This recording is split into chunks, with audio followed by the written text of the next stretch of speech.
আন্দোলন করলাম আমরা সবাই মিলে, কিন্তু সরকার গঠন করতে দিলাম আমরা একটা বিশেষ শ্রেণীকে নিঃস্বার্থভাবে। কারণ আমরা চেয়েছি বাংলাদেশে গণতন্ত্র ফিরে আসুক। আমাদের মধ্যে একটা অনৈক্যের সুর বাজছে।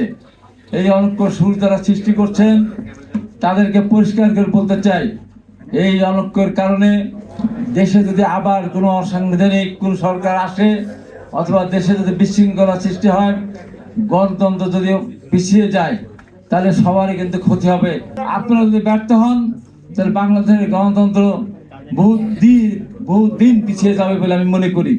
তাই সরকারকে বলবো, যে সমস্ত কাজগুলি করলে দেশের মানুষের আস্থা ফিরে আসে সেই কাজগুলি করার মধ্য দিয়ে অতি দ্রুত সময়ের মধ্যে একটা নির্বাচন অবশ্যই দিতে হবে। আজকে যখন বিএনপি নির্বাচন চায়, তখন দেশে বিদেশে কিছু সাংবাদিক বিভিন্নভাবে বলার চেষ্টা করছে নতুনভাবে, বিএনপি শুধু নির্বাচন নির্বাচন নির্বাচন বলে।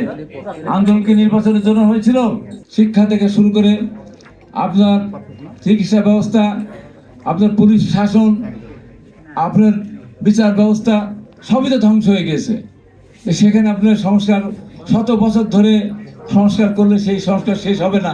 সেই সংস্কার করার পরে একটা নির্বাচন দিবেন, সেই নির্বাচনের জন্য মানুষ প্রতীক্ষা করবে। দীর্ঘদিন তো মানুষ এটা অপেক্ষা করবে না। এদেশের মানুষ তো গণতন্ত্রের আন্দোলন করেছে, সরকার গণতন্ত্রকে হত্যা করেছিল বিগত তিনটি বার। তারা দেশের মানুষকে ভোট দিতে দেয়নি। যারা নতুন প্রজন্ম তারা একবার ভোট দিতে পারে নাই, সেই ভোটের জন্য অবশ্যই আন্দোলন করেছে এবং একটা নির্বাচিত সরকারই পারে তার সমাধান করা। ফ্যাসিস্ট আওয়ামী লীগ যে ক্ষমতা ছিল বলতে পারেন, তারা তো সরকার ছিল, তাদের নির্বাচিত সরকার ছিল না। আজকে আরেকটি জিনিস পরিলক্ষিত হচ্ছে, আওয়ামী লীগকে নিয়ে অনেকেই দরদ দেখাচ্ছেন।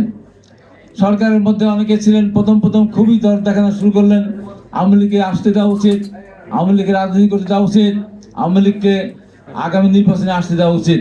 আমি বলি হ্যাঁ, আওয়ামী লীগকে আসতে দেওয়া উচিত, কিন্তু যে আওয়ামী লীগ সেটিকে আওয়ামী লীগ ছিল, এটিকে দল ছিল, এটা দল ছিল না।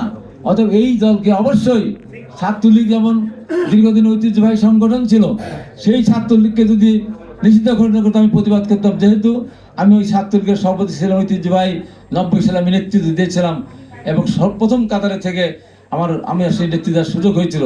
সেই ছাত্রলীগকে তো নিষিদ্ধ ঘোষণা করে নাই, এখন তো ছাত্রলীগকে নিষিদ্ধ করেছে। সেই ছাত্রলীগ শিক্ষা শান্তি প্রকৃতির ছাত্রলীগ না, সেটা হচ্ছে লুটকারী ছাত্রলীগ, এটা হেলমেট লীগ, এটা ধর্ষণ লীগ, এটা খুনি লীগ। অতএব এই ছাত্রলীগকে নিষিদ্ধ ঘোষণা করেছে। আমি সর্বপ্রথম ছাত্রলীগকে যে নিষিদ্ধ ঘোষণা করা হয় সেদিন আমি সমর্থন করেছিলাম এবং বলেছিলাম, ছাত্রলীগ কেন শুধু নিষিদ্ধ হবে, আওয়ামী লীগকে নিষিদ্ধ করতে হবে। এই যে প্রায় 2000-এর মতো অনেকে শহীদ হয়েছেন, যারা এতগুলি মানুষকে খুন করেছে, এরা ফ্যাসিস্ট সরকার, খুনি সরকার, গণহত্যাকারী সরকার।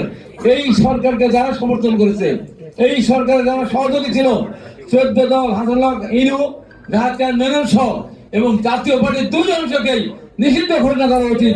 আগামী দিনে তারা নির্বাচন আসতে পারে। কোথায় আছেন? এত তাড়াতাড়ি ভুলে গেলেন? এখনো কবরের মাটি শুকায় নাই, রক্তের গন্ধ এখনো নাকে লাগে, এখনই এত দর দেখাতে অনেকে শুরু করেছেন।